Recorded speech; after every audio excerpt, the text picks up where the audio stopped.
Good afternoon, hello viewers. এটা মূলত introductory একটা ভিডিও। আমি হেলাল খামারু, এখন বর্তমানে এসিটিও হিসাবে কর্মরত আছি। WBCS 2020 এক্সামিনেশনের মাধ্যমে আমার জয়েনিং হয় 2023 ডিসেম্বর।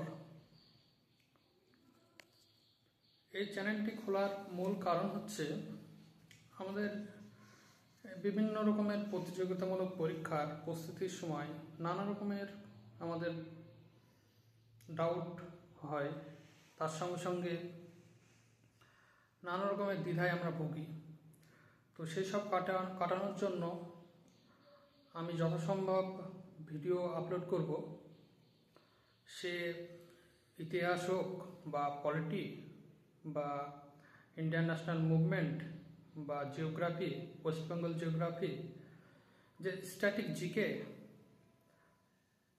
মূলত জেনারেল স্টাডিজে যেসব বিষয়গুলো আছে, সে ইকোনমিক্স হোক, এইসব বিষয়গুলোর প্রতি আমার একটা আলাদা টান আছে ছোটবেলা থেকেই বলা যেতে পারে।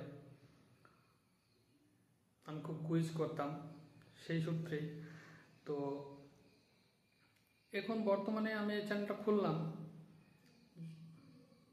যেন আমার চর্চার সঙ্গে সঙ্গেও তোমাদের যারা প্রস্তুতি নিচ্ছ তাদের যদি কিছু হেল্প হয় তাহলে আমার খুব ভালো লাগবে। আমি সব বিষয়ে যথাসম্ভব ভিডিও আপলোড করার চেষ্টা করব। সে KPSI বা WBPSI বা PSC যেসব এক্সামগুলো আছে, ক্লার্কশিপ, IDO, মিসলেনিয়াস, WBCS এর mains plus interview, personality test যেটা বলে, পার্সোনালিটি টেস্ট নিয়েও আমার ভিডিও আসবে। প্রসঙ্গত বলে রাখি, আমি 2020-তে তো এই জবটা পেয়েছি, তার আগে আমি 2019-এ গ্রুপ সি ইন্টারভিউ দিয়েছিলাম।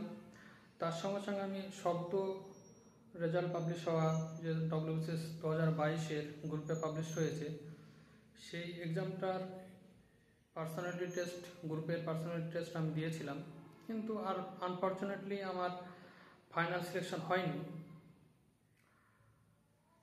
সে যাই হোক, কিন্তু আমার যে অভিজ্ঞতাটা আছে এত বছরের, আমি 2018 সাল থেকে প্রত্যেক বছর প্রিলিমিনারি পাস করে এসেছি এবং মেন দিয়ে এসেছি। 2019-এ গ্রুপ সিতে ডাক পেয়েছিলাম, 2020-তে গ্রুপ সিতে ডাক পেয়েছিলাম, যেটাতে আমি বর্তমান জব করছি। আর 2022-এর গ্রুপেতে আমি ডাক পেয়েছিলাম, ফাইনালি গ্রুপেতে সিলেকশন হয়নি। এর আগে আমি 1 বছর মতো প্রেসিডেন্সি ইউনিভার্সিটির জুনিয়র অ্যাসিস্ট্যান্ট হিসাবে, যেটা ওরা নিজেরা কন্ডাক্ট করে যে এক্সামটা জয়েন্ট এন্ট্রান্স বোর্ডের মাধ্যমে, সেখানে আমি 1 বছর ক্লার্কশিপ জুনিয়র অ্যাসিস্ট্যান্ট হিসাবে কর্মরত ছিলাম। এর পাশাপাশি আমি একটা চ্যারিটেবল সংস্থায় সঙ্গে যুক্ত আছি, যেখানে WBCS এর সহ বিভিন্ন এক্সামের প্রিপারেশন করানো হয়। তো সেই সূত্রেই আমি শ্রদ্ধেয় IAS IPS স্যারদের সঙ্গে থেকেছি এবং তাদের সঙ্গে সঙ্গে তারা যে personality test, mock personality test নিয়ে থাকেন, সেখানে আমি উপস্থিত থেকেছি। আমার এই অভিজ্ঞতাটা সব 150 থেকে 200 প্লাস ক্যান্ডিডেটের পার্সোনালিটি টেস্টের, মক পার্সোনালিটি টেস্টের যে সেশন হয়েছে সেগুলোতে আমি উপস্থিত ছিলাম। তো এই সব যে আমার যে অভিজ্ঞতা, সেগুলোই তোমাদের সঙ্গে আমি আস্তে আস্তে শেয়ার করতে চাই। আশা করি আপনারা ঠকবেন না। Like, subscribe and share please. Thank you. সামনে মিসলেনিয়াস মেন্স আর মাত্র 4 সপ্তাহ আছে। সবার জন্য বেস্ট উইশেস রইল।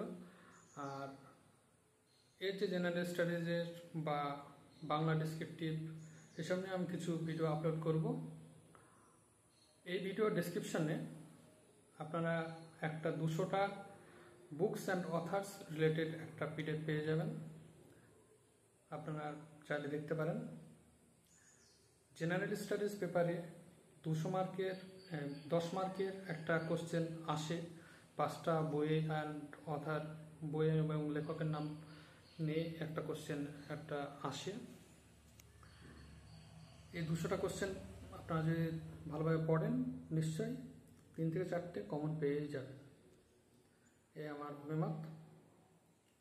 Please like, comment and share and stay tuned for further videos. Please subscribe. Thank you.